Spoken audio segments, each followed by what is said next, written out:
आइए चलते हैं इन क्वेश्चंस की तरफ। सबसे पहले आपको समझना होगा कि नरेशन क्या होता है।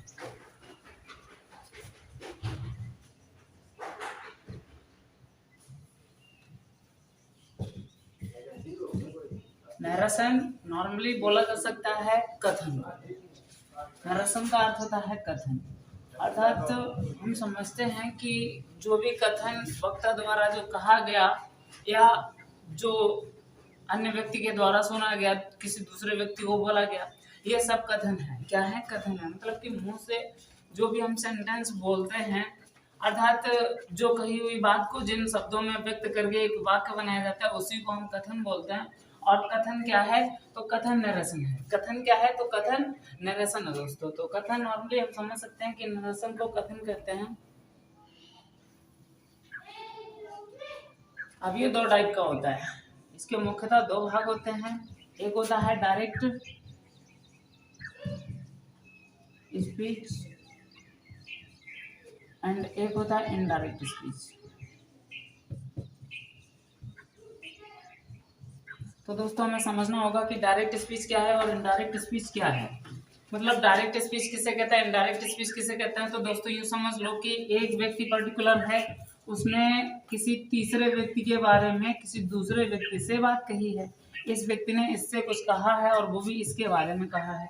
तो नॉर्मली हम यहाँ से एक चीज समझ सकते हैं कि दोस्तों जो बात कही गई है, जो बात कही गई है वो इससे डायरेक्ट बोली गई है, लेकिन इस व्यक्ति ने इस बात को इस व्यक्ति को बताया आगे। तो यहाँ पे जब वो बताएगा, इसके द्वारा जब ये बात यहाँ बताई जाएगी तो वो इनडायरेक्ट हो जाएगा। क्या हो जाएगा दोस्तों?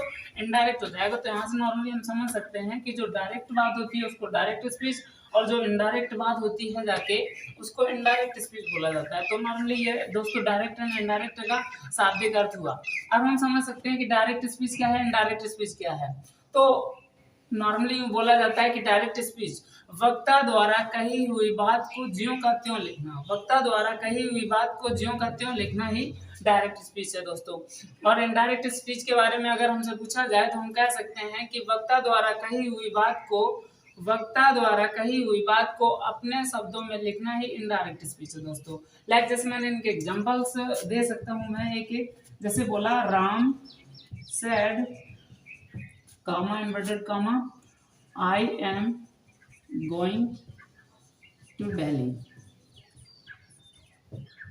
तो नॉर्मली दोस्तों हम यहाँ से समझ सकते हैं इन्वर्टेड कॉमा पे, यहाँ पे इनक्लोज होएगा। हाँ ये है दोस्तों।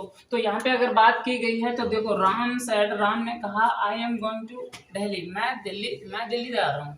तो नॉर्मली ये बात कैसी है, राम ने जिससे बोला होगा ये डायरेक्ट बात है, जिससे भी कहा होगा वहां पे डायरेक्टली बात है। अब मान लो उस पर्टिकुलर जिस व्यक्ति ने ये बात को सुना, अब उसने किसी और को बताया जाके कि राम ने कहा है कि वह दिल्ली जाएगा। अब इस बात को हम किस तरीके से इनडायरेक्ट स्पीच में लिखेंगे, तो इसे लिखेंगे Ram said that he was going to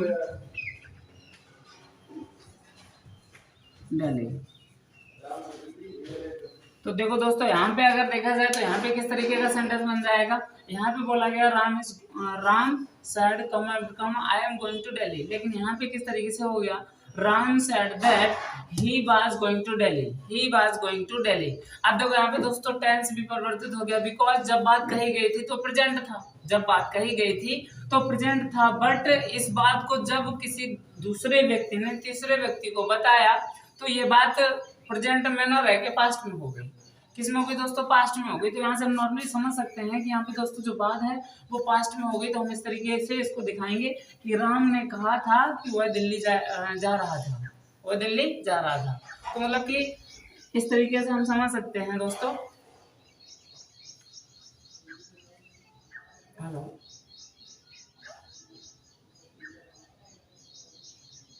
हाँ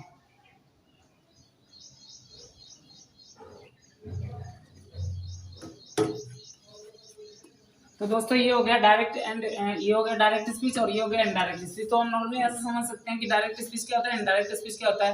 अब आ जाइए दोस्तों इसमें परिवर्तन से देखते हैं किस तरीके से परिवर्तन होते हैं, किस तरीके से हम डायरेक्ट से इनडायरेक्ट स्पीच को तैयार करते हैं। तो डायरेक्ट टू इनडायरेक्ट स्पीच में जो हम चेंजिंग करते हैं वो किस तरीके से करते हैं, ये दोस्तों हमें एग्जाम्पल से समझने यहाँ पे हम यहाँ पे हम कुछ रूल्स लिखा रहे हैं दोस्तों, 1 बाय 1 करके आप रूल्स लिख लीजिएगा, उसी तरीके से आप इसको समझ पाएंगे और कर पाएंगे आगे। तो जो फर्स्ट रूल होता है वो नॉर्मली हम समझ सकते हैं। अब एक चीज और समझने को रहेगी, वो भी समझ लो। डायरेक्ट स्पीच जो होता है वो उसके पार्ट्स में क्या क्या होता है, इनडायरेक्ट स्पीच होता है उसके पार्ट्स में क्या क्या होता है। जैसे कि एक एग्जांपल मैं लिख रहा हूँ यहाँ पे, दीपक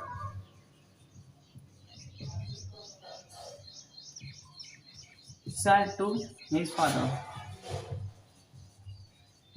comma inverted comma,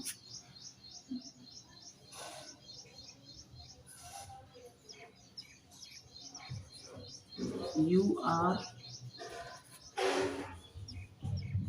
going to market।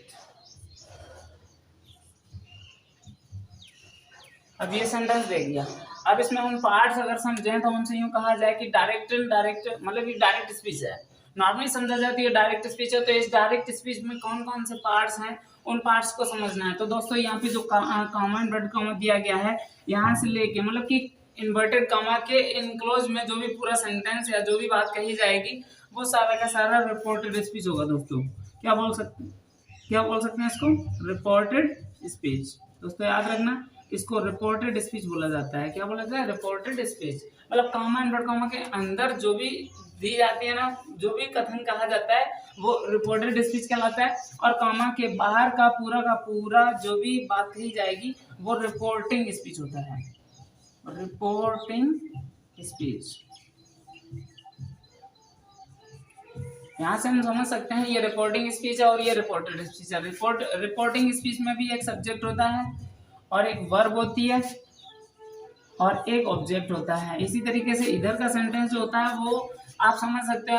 यहाँ पे तो एक नॉर्मल सेंटेंस है और नॉर्मल सेंटेंस में ये चीजें मुख्यतः होती ही हैं।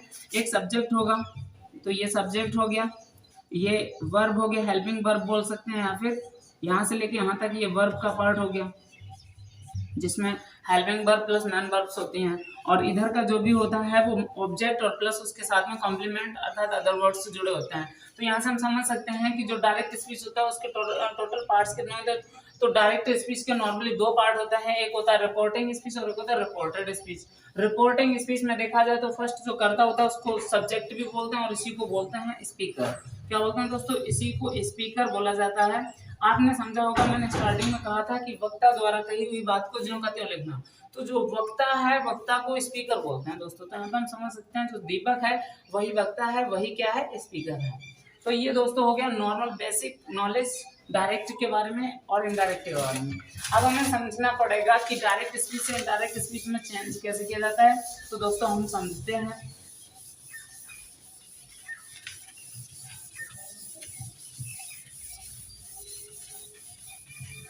तो दोस्तों सबसे पहले हमें इसमें रूल लिखना पड़ेगा।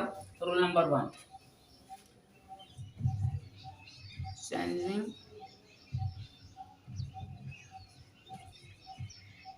रूल्स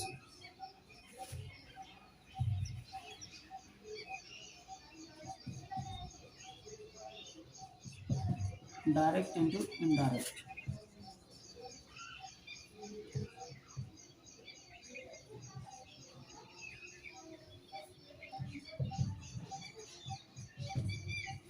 ये दिया गया दोस्तों, हमने लिखा रूल 1। रूल 1 कहता है दोस्तों कि यदि नॉर्मल बेसिक रूल से क्या है, ये समझ लो कि जो कॉमा इनवर्टेड कॉमा दिया गया, कॉमा इनवर्टेड कॉमा की जगह कॉमा इनवर्टेड कॉमा को हटाकर दैट लगाओ। नॉर्मल रूल क्या कहता है, कॉमा इनवर्टेड कॉमा को हटाकर दैट लगाओ। ये कभी भी किसी भी कंडीशन में करना ही पड़ेगा आपको। कॉमा इनवर्टेड कॉमा हटाने पड़ेंगे और कॉमा इनवर्टेड कॉमा की जगह पे दैट लगाना पड़ेगा। दूसरा रूल ये है दोस्तों कि यदि रिपोर्टिंग स्पीच की क्रिया प्रेजेंट या फ्यूचर में है, रिपोर्टिंग स्पीच की क्रिया प्रेजेंट या फ्यूचर में है, तो रिपोर्टेड स्पीच के टेंस का परिवर्तन नहीं करेंगे। तो नॉर्मली समझ सकते हैं कि यदि रिपोर्टिंग स्पीच की क्रिया प्रेजेंट या फ्यूचर में है।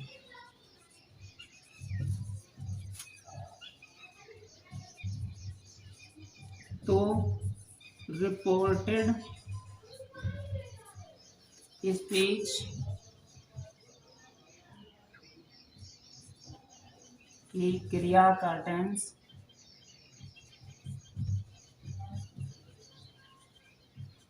नहीं बदलेगा।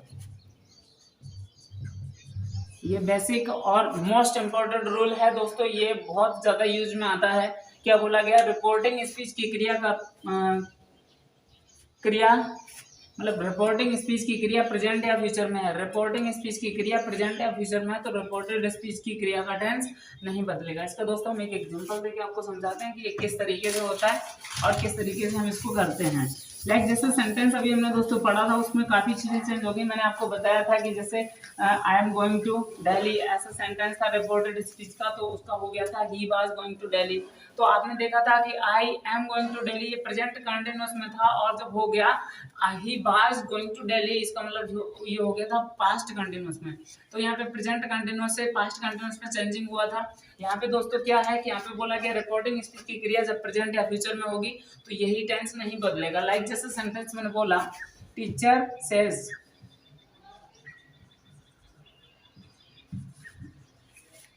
Teacher says comma inverted comma दीपक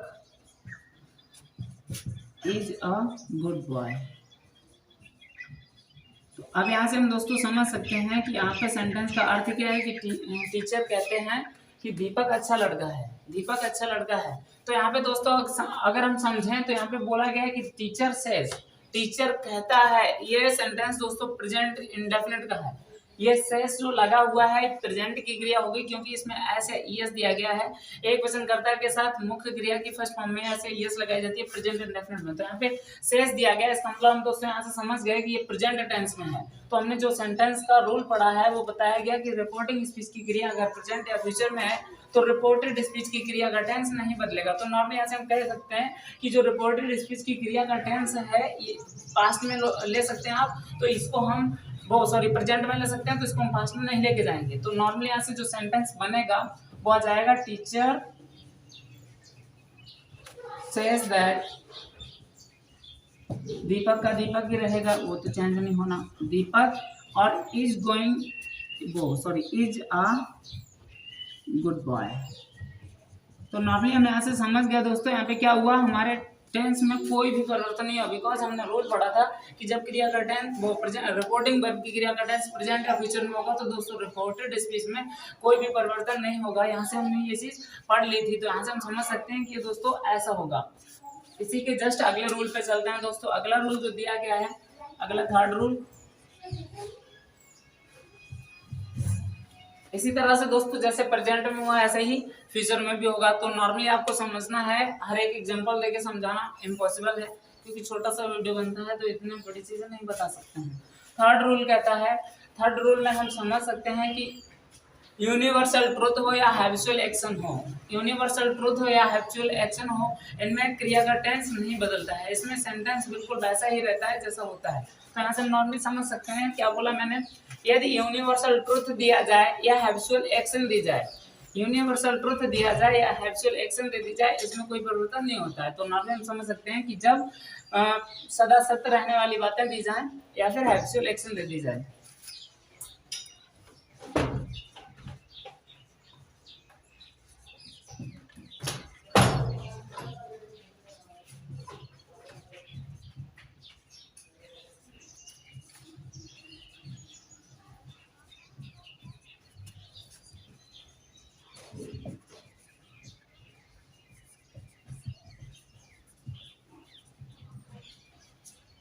लिखा है दोस्तों, universal truth and habitual action में क्रिया का परिवर्तन नहीं करते हैं। यूनिवर्सल ट्रुथ दिया जाए, हैबिचुअल एक्शन दे दी जाए, इसमें क्रिया का परिवर्तन नहीं करते हैं। तो नॉर्मली यहाँ पे हम एक सेंटेंस आपको बता रहे हैं कि इस तरीके का जो सेंटेंस आएगा वो कैसा होगा, उसको हम कैसे सॉल्व करेंगे, क्या बना सकते हैं उसका सेंटेंस। तो नॉर्मली आइए समझते हैं दोस्तों।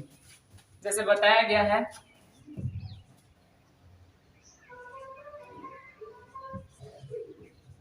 Teacher said comma inverted comma sun rises in the east.